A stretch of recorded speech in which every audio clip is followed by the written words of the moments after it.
वडेरे की रखेल last episode. इन्हीं सोचों में गुम मैं अपने डेरे पर पहुंच चुका था। डेरे के सामने की चारपाई पर बैठा हनीफ खान न जाने कब से मेरे आने का इंतजार कर रहा था, और मैं भी कितना खुदगर्ज था जो अपने बदले के चक्कर में ये भूल बैठा था कि बेचारा हनीफ खान भी तो कितने ही महीनों से हमारे साथ है, और उसने एक बार भी मुझसे ये नहीं कहा था कि मैं भी अपने घर जाना चाहता हूँ। मैंने तो आज तक उसका शुक्रिया भी अदा नहीं किया था, बल्कि हनीफ खान ने इस लड़ाई में मेरा साथ ऐसे दिया था जैसे ये उसकी खुद की लड़ाई हो। खैर, आज वो दिन आ चुका था जब हनीफ खान को मेरे काम से छुट्टी मिल जानी थी, और बदले में अच्छी खासी रकम भी, जिससे उसकी बाकी की जिंदगी ऐशो आराम से गुजर जाएगी। जब मैं हनीफ खान के करीब पहुंचा तो उसने मेरी सूजी हुई आंखें और मुरझाया हुआ चेहरा देख लिया। करीब जाते ही हनीफ खान ने मुझे अपने सीने से लगा लिया और तसल्ली देते हुए बोला, गम ना कर मेरे यार, हम चौधरियों से उनके एक एक जुल्म का हिसाब लेंगे। तेरा कोई आंसू रायगा नहीं जाने दूंगा मैं। चल अब हवेली चलते हैं और उन हरामियों को उनके किए की सजा देते हैं। मैं और हनीफ खान चौधरियों की हवेली पहुंच चुके थे। हवेली पर मेरे और हनीफ के अलावा 3 पहरेदार भी थे। मैं और हनीफ खान सीधा मेरे उस रूम में चले गए जो कि चौधरियों की तरफ से मुझे रहने के लिए मिला था। हम दोनों यहाँ बैठे आधी रात का इंतजार कर रहे थे ताकि सब लोग जब सो जाएं तो हम अपना काम स्टार्ट करें। मैं आंखें बंद करके चंद घंटे यूं ही सोचों में डूबा रहा, और फिर उठकर टाइम देखा तो रात का 1 बज चुका था। मैं हनीफ खान से मुखातिब हुआ, चलो हनीफ, बदला पूरा करने का वक्त आ चुका है।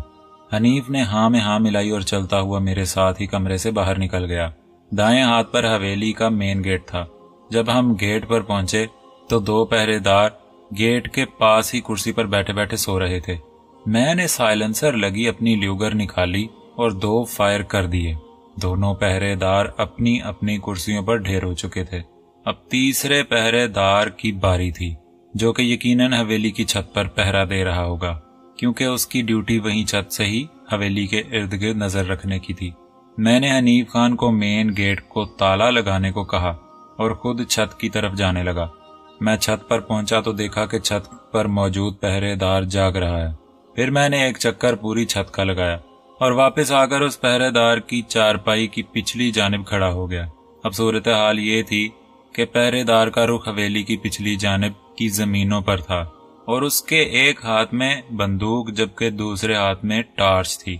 मैंने चुपके से अपना ल्यूगर निकाला और उसकी खोपड़ी से 1 फुट के फासले पर फायर कर दिया।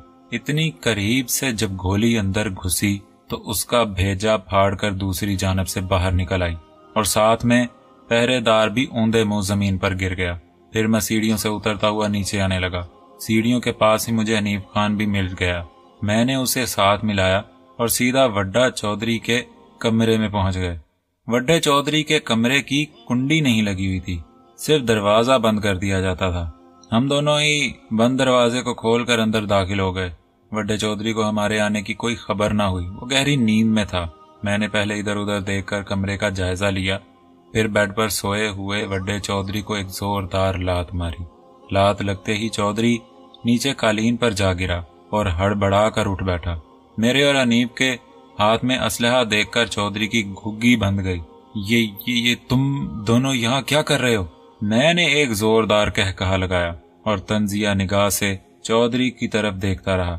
देख चौधरी, तेरी मौत तेरे सर पर खड़ी है। उठ हराम की नस्ल और देख अपनी मौत को। चौधरी के डर के मारे हाथ पांव फूल गए। ये क्या बकवास है जमील, हा। मेरा और हनीफ का एक बार फिर जोरदार कहकहा निकल गया। ओए बुड्ढे, देख जरा गौर से देख, मैं तेरा बाप कमाल पाशा हूँ, वही कमाल पाशा जिसे तुम लोगों ने मार दिया था।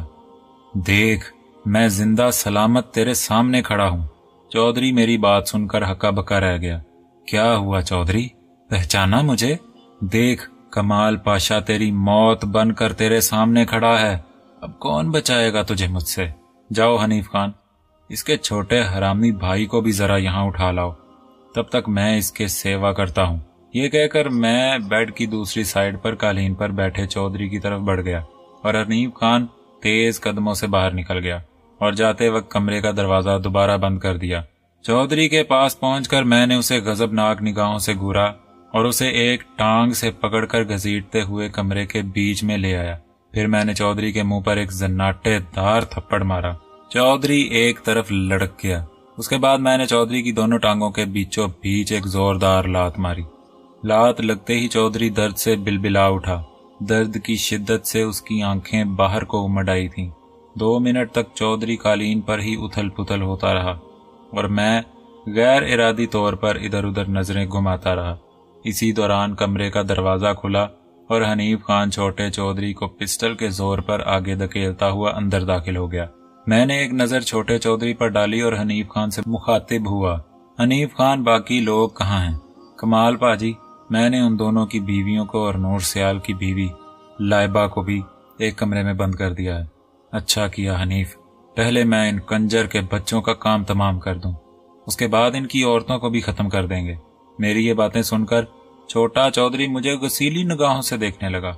उसके ये तेवर देखकर मैंने एक जोरदार मुक्का उसके पेट में मारा और उसे बाजू से पकड़कर वड्डे चौधरी के पास कालीन पर गिरा दिया। छोटा चौधरी नीचे गिरते ही तेजी से दोबारा उठा और वड्डे चौधरी की तरफ सवालिया नजरों से देखने लगा। होए हरामी की औलाद, ऐसे क्या देख रहा है? मैं बताता हूं तुझे ये सब क्या हो रहा है। देख, आज तुम्हारी मौत तुम्हारे सामने खड़ी है। पहचान मुझे, मैं कौन हूं? ये चेहरा तो नादर के भाई जमील का है, मगर मैं कमाल हूं, कमाल पाशा। और एक मजे की बात बताऊं, उस चेहरे की सर्जरी पर जितना भी पैसा लगा है वो सब पैसा भी तुम्हारा ही था। तुम लोगों ने ही मेरे माँ बाप और बहन को जिंदा जलाया था ना। देखो, आज तुम्हारे खानदान के साथ भी यही करूंगा। इसी दौरान मैंने कमरे में मौजूद लकड़ी की एक कुर्सी को उठाकर जमीन पर पटक दिया और फिर कुर्सी की एक टांग उससे अलग कर ली। ये लकड़ी लिए मैं दोनों चौधरी की तरफ बढ़ा और अंधाधुंध मारने लगा। मुझे कोई परवाह नहीं थी कि ये लकड़ी कहाँ कहाँ लग रही है, मगर मैं जब जब उसे चौधरियों के जिस्म पर बरसता था, मुझे इन हराम खोरों की दर्द भरी चीखें सुनाई देती थी। उनकी चीखें सुनकर मुझे बहुत सुकून मिल रहा था। थोड़ी देर बाद हनीफ खान ने मेरा हाथ रोक लिया।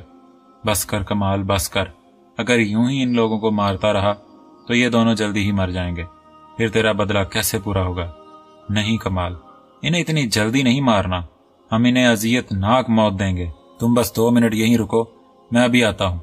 ये कहकर हनीफ खान कमरे से बाहर निकल गया। मैंने मुड़कर चौधरियों की तरफ देखा तो उन दोनों के सर फट चुके थे। बड़े चौधरी ने अपने टूटे हुए बाएं बाजू को अपने दूसरे हाथ से पकड़कर कालीन पर लेटाया हुआ था। थोड़ी देर बाद हनीफ खान कमरे में दोबारा दाखिल हुआ। अब की बार उसके साथ नूर सियाल की बीवी थी। मैंने हनीफ खान की तरफ देखा तो उसकी आंखों में शैतानियत नुमाया थी। इसे क्यों ले आए हो हनीफ खान? कमाल, इन दोनों को दूसरों की इज्जत से खेलने का बहुत शौक था ना? तुम भूल गए इन्होंने तुम्हारी बहन के साथ क्या सलूक किया। अब इनकी औरतों की बारी है कमाल। ये कहकर हनीफ खान लाइबा की कमीज पर झपट पड़ा। एक ही झटके में उसने लाइबा की आधी कमीज फाड़ दी। कमीज फटते ही लाइबा ने अपने दोनों बाजुओं से अपने सीने को ढांप लिया। फिर हनीफ खान उसे बेड की तरफ ले गया और फिर लाइबा की चीखों ने पूरी हवेली को सर पर उठा रखा था। मैंने चौधरियों की तरफ देखा तो दोनों चौधरी अपने सर झुकाकर बैठे हुए थे। ओए हराम खौर के बच्चों, अब सर क्यों झुकाकर बैठे हो? तुम लोग भी तो दूसरों की बहू बेटियों के साथ यही कुछ किया करते थे ना? अब अपनी बहू को भी देखो। वड्डा चौधरी मेरे पैरों पर गिर पड़ा और मिन्नत करते हुए कहने लगा, इसे छोड़ दो कमाल, इसने तुम्हारा क्या बिगाड़ा है? ये बेकसूर है, इसे छोड़ दो। चौधरी को यूं गिड़गिड़ाते देकर मुझे बहुत सुकून मिल रहा था। मैंने एक जोरदार लात उसके मुंह पर मारी। चौधरी दूर जा गिरा। क्या कहा? ये बेकसूर है, इसे छोड़ दूं? याद कर चौधरी, मेरी बहन भी बेकसूर थी, मगर तेरे आदमियों ने उसे माफ नहीं किया था। वो सब कुछ तुम्हारे ही कहने पर किया गया था। अब मुझसे रहम की उम्मीद मत रखो। और हाँ, बेचारी राजी और छीमो को क्या कसूर था? या गांव की उन सब लड़कियों का क्या कसूर था जिनकी इज्जत से ये पूरी हवेली खेलती रही? ना चौधरी ना, आज तुम पर कोई रहम नहीं किया जाएगा। थोड़ी देर बाद ही हनीफ खान अपना काम खत्म कर चुका था। लाइबा ने अपने जिस्म को बेड की चादर से ढांप लिया था। वो اب وہ وڈے چودھری کے بیڈ پر پڑی آنسو بہا رہی تھی۔ میں نے حنیف خان کو آنکھ کا اشارہ کیا تو وہ ایک بار پھر کمرے سے باہر نکل گیا۔ واپسی پر اس کے ہاتھ میں پیٹرول کی 3 بوتلیں تھیں۔ یہ بوتلیں میں نے کافی پہلے سے اپنے حویلی کے اسی کمرے میں چھپا رکھی تھیں، جو کمرہ مجھے چودھریوں کی طرف سے یہاں رہنے کے لیے دیا گیا تھا۔ جاؤ حنیف، وہ چابیاں اٹھا اور چودھری کے کمرے کی الماری کھولو۔ حنیف خان آگے بڑھا اور بیڈ کی سائڈ ٹیبل پر رکھی چابیاں اٹھا کر الماری کھولنے لگا۔ جب الماری کھولی تو میں نے حنیف کو سارا پیسہ ایک ایک کپڑے میں بھرنے کو کہا۔ حنیف نے چودھری کے کمرے کی کھڑکی کا ایک پردہ کھینچ کر اتارا اور سارا پیسہ اس پردے میں باندھ لیا، اور پھر واپس پلٹ کر الماری کی دوسری درازیں چیک کرنے لگا۔ اندرونی درازیں کھولیں تو ان میں سونے کے زیورات اور سونے کی 5 اینٹیں بھی پڑی تھیں۔ حنیف نے یہ سب بھی اسی کپڑے میں باندھ لیا۔ اسے یہیں رکھو حنیف، اور جا کر ان دونوں حرام زادوں کی بیویوں کو بھی یہاں لے آؤ۔ حنیف نے ایسا ہی کیا۔ تھوڑی دیر بعد ہی حویلی کے 5 افراد یعنی کہ وڈا چودھری، چھوٹا چودھری، ان کی دونوں بیویاں اور ان کی بہو لائبہ کمرے میں موجود تھے۔ اب میں نے پیٹرول کی ایک بوتل اٹھائی اور ان سب پر ڈالنا شروع کر دی۔ 5 لیٹر پیٹرول کی بوتل خالی ہو چکی تھی۔ میں نے حنیف خان کو پیسوں والی چادر اٹھانے کو کہا۔ میں نے ایک نظر ان 5 پر ڈالی اور پھر کمرے سے باہر نکل آیا۔ حنیف خان بھی ہاتھ میں پیٹرول کی دوسری بوتل اٹھا کر کمرے سے باہر نکل آیا تھا۔ باہر نکلتے ہی میں نے جیب سے ماچس کی ڈبی نکالی، پھر ایک تیلی جلا کر کمرے سے اندر پھینک کر کمرے کا دروازہ باہر سے بند کر دیا۔ جلتی ہوئی تیلی جیسے ہی کمرے میں گری، پورا کمرہ فوراً آگ کی لپیٹ میں آ گیا۔ ساتھ چودھری کے پورے خاندان کی درد بھری آوازیں حویلی میں گونجنے لگیں۔ میں اور حنیف خان سیڑھیاں چڑھتے ہوئے حویلی کے اوپری کمروں میں جا گھسے۔ پھر یہاں ہم نے پیٹرول چھڑک کر آگ لگا دی۔ ہم دوبارہ نیچے اترے اور پھر نیچے کے کمروں میں بھی پیٹرول چھڑک کر آگ لگا دی۔ اب ہم حویلی کے گیٹ کی طرف بڑھ رہے تھے۔ حویلی سے صرف آگ کی لپٹوں کی آوازیں آ رہی تھیں۔ میں اور حنیف خان حویلی سے باہر نکلے تو ہم ایک گاڑی میں سوار ہو چکے تھے۔ گاڑی میں بیٹھتے ہی میں نے پیسوں والی چادر حنیف خان کے ہاتھ سے لے لی، پھر اسے کھول کر اس میں سے کچھ زیور اور پیسے نکال کر گاڑی کے ڈیش بورڈ پر رکھ دیے، اور باقی پیسے اور زیور میں نے دوبارہ حنیف خان کے حوالے کر دیے۔ پھر میں نے گاڑی کی دونوں فرنٹ سیٹوں کے درمیان ٹٹولا تو گاڑی صاف کرنے والا ایک کپڑا میرے ہاتھ آ گیا۔ میں نے ڈیش بورڈ سے سارا پیسہ اور زیورات اٹھا کر اس کپڑے میں باندھ لیا اور پھر اسے بھی دوبارہ ڈیش بورڈ پر رکھ دیا۔ پھر گاڑی سٹارٹ کرتے ہی میں حنیف خان سے گویا ہوا۔ شکریہ حنیف خان، تم نے میری بہت مدد کی ہے۔ میں تمہارا احسان تو نہیں چکا سکتا، مگر جو رقم اور سونا تمہارے پاس ہے یہ میری طرف سے تمہارے لیے ایک چھوٹا سا تحفہ ہے، اسے شکریہ کے طور پر قبول کرو۔ اب تم اپنے گھر واپس جا سکتے ہو، یہ سب کچھ تمہارا ہے، لیکن واپس جانے سے پہلے تم ابھی میرے ڈیرے پر واپس جاؤ گے۔ ابھی تمہیں میرا ایک کام بھی کرنا ہے۔ آپ بس حکم کریں کمال بھائی، آپ کا ہر کام پورا ہوگا۔ صبح تم نادر کے پاس واپس جاؤ گے اور اسے چودھریوں کی موت کی پوری داستان سناؤ گے، پھر اسے میرا یہ پیغام دینا کہ یہ پیسہ اور زیورات کمال نے چھیموں اور راجی کے حوالے کرنے کو کہا ہے۔ میں نے ڈیش بورڈ پر رکھا پیسہ اور زیورات حنیف خان کی جھولی میں رکھ دیا۔ ٹھیک ہے کمال بھائی، جیسا آپ نے کہا ہے بالکل ویسا ہی ہو جائے گا۔ ہم لوگ میرے ڈیرے پر پہنچ چکے تھے۔ میں گاڑی سے اتر کر حنیف خان کی طرف بڑھا، جو کہ گاڑی سے اتر کر گاڑی کی اگلی جانب آ چکا تھا۔ پھر میں حنیف خان کے گلے لگ کر ایک بار پھر سے اس کا شکریہ ادا کرنے لگا۔ حنیف خان سے رخصت ہو کر میں سیدھا پولیس اسٹیشن پہنچ گیا اور خود کو قانون کے حوالے کر دیا۔ قصہ مختصر، عدالت نے مجھے 28 افراد کے قتل کے جرم میں 20 سال قید با مشقت اور پھر سزائے موت سنا دی۔ میں اس وقت اٹک جیل میں ہوں اور پچھلے چند سال سے جیل میں اپنی سزا پوری کرتے ہوئے موت کا انتظار کر رہا ہوں۔ اس وقت میری عمر 40 سال ہے۔ اب کبھی کبھار نادر مجھ سے ملنے جیل آتا رہتا ہے۔ نادر نے اب گاؤں چھوڑ دیا ہے۔ بینک والے پیسوں سے اس نے لاہور میں ہی پراپرٹی کا کاروبار شروع کر لیا تھا اور اب اس کا کاروبار بہت اچھا جا رہا ہے۔ جو پیسے میں نے چھیموں اور راجی کو بھیجے تھے وہ انہیں مل گئے تھے۔ نادر نے طلاق والی بات شمسا کو نہیں بتائی تھی۔ شمسا آج بھی میرا انتظار کرتی ہے۔ امید ہے دوستو آپ لوگوں کو میری کہانی بہت اچھے انداز میں سنائی گئی ہوگی۔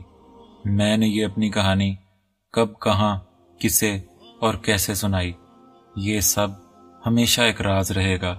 دعاؤں کا طلبگار آپ کا اپنا کمال پاشا۔ کہانی کیسی لگی کمنٹ باکس میں ضرور بتائیے گا۔ ویڈیو کو لائک کریں، کمنٹ باکس میں اپنی رائے کا اظہار کریں اور چینل کو ضرور سبسکرائب کر دیجیے گا۔ اپنا خیال رکھیں، ملتے ہیں نیکسٹ کہانی کے ساتھ۔ اللہ حافظ۔